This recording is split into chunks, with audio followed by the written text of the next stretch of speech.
Assalamualaikum warahmatullahi wabarakatuh. Jumpa lagi di Andum Kauruh Ujang Rawing. Kali ini bahasan Ujang Rawing selain pengobatan, yaitu adalah cipta tunggal. Cipta tunggal ini kalau di Siloka Wayang atau di Sanepa Wayang, yaitu adalah Kresno kembar, ya. Kresnanya itu kembar 3 bahkan kembar 4 gitu.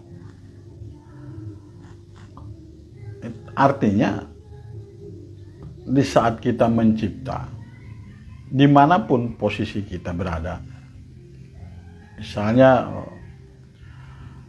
memang buat orang yang tahap masih praktek atau pemula, ya, sebagai pemula kita mencipta memang diperlukan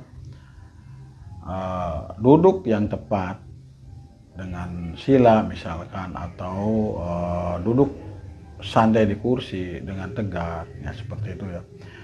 Bagi pemula memang diharuskan seperti itu. Ada tempat-tempat yang harus dia duduk. Tetapi buat orang yang sudah terbiasa, yaitu adalah dengan cara apapun. Misalkan kegiatan kita misalkan sambil bekerja, atau sambil tiduran, atau sambil istirahat, atau sambil main misalkan, atau mungkin kalau ibu-ibu kan biasa cuci piring, aktivitas di dapur segala macam.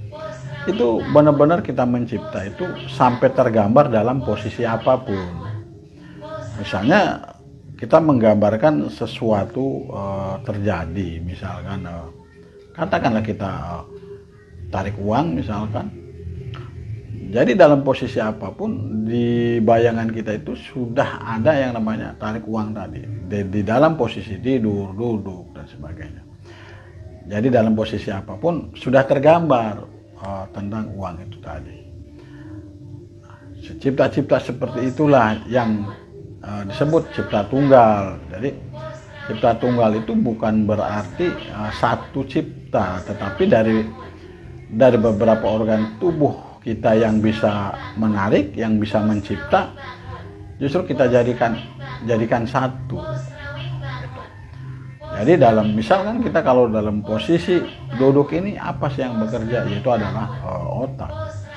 Atau di saat kita tidur, posisi otak mana yang berjalan? Atau lambung mana yang lagi mencipta? Atau usus mana? Nah, di hal-hal seperti itulah makanya kita di dalam posisi apapun Kresna itu ada. Di dalam posisi tidur artinya dia lagi menggerakkan ususnya untuk mencipta atau untuk menarik. Atau dalam posisi apapun, ya. Nah, itulah cipta tunggal. Usahakan untuk yang mempraktekkan cipta tunggal ini jangan pilih-pilih tempat. Kalau memang kita sudah biasa dimanapun, usahakan ini sampai benar-benar tergambar dan sampai benar-benar tercipta, itu benar-benar ada gitu. Dan ini bisa dilakukan di tiap-tiap suatu tempat di mana kita mempraktekkan ini. Usahakan minimalnya itu adalah 3 menit. Ya. Misalkan lagi duduk senderan, ya, usahakan dalam 3 menit itu tidak ada bayangan lain kecuali bayangan itu tadi yang kita cipta tadi. Atau di saat tiduran pun sama. 3 menit kita bisa melihat apa yang kita cipta, tidur miring atau celentang, atau dalam posisi main pun kita bisa. Nah, mencipta ini, praktek hal yang seperti ini kita nggak boleh sambil merem, ya. Harus melek.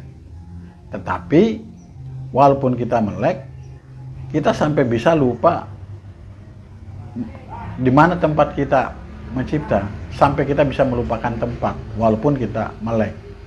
Artinya walaupun kita melek, tapi kita sudah bisa melupakan tempat di mana kita mencipta. Sudah di manalah seolah-olah bayangan kita mungkin, atau di Makkah misalkan seperti itu ya. Tapi kita dalam posisi tetap bisa melihat gambar apa yang kita cipta tadi.